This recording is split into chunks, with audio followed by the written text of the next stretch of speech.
Bonjour à tous, je vais vous présenter les 9 étapes pour réussir le lancement de votre activité e-commerce au travers d'un cas concret, le cas Zoé la Belette. Zoé la Belette, c'est une jeune entreprise qui commercialise des produits innovants. Elle réalisait des ventes événementielles, elle se posait une question, c'est comment je fais pour acquérir de nouveaux clients et augmenter mon chiffre d'affaires. Deux options, un point de vente et donc la question de quel emplacement, la seconde option, la vente en ligne. Nous l'avons rencontrée, la question s'est transformée en quand et comment me lancer dans le e-commerce.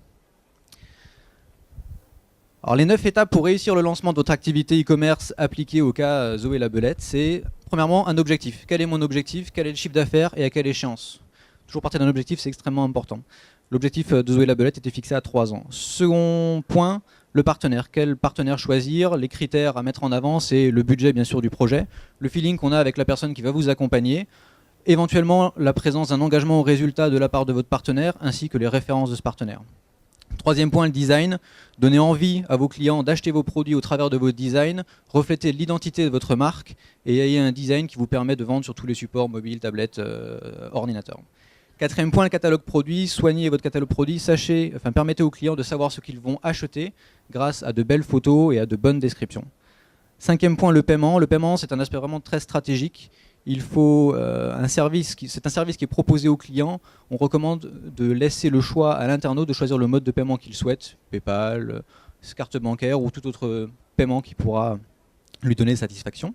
Sixième point, la livraison. La livraison, c'est également un élément stratégique. C'est quel emballage je vais utiliser, quel transporteur et quel tarif je vais appliquer. Est-ce que mon client va payer la totalité des frais de transport ou est-ce que j'en prends une partie à ma charge pour augmenter le taux de transformation et limiter l'abandon de panier?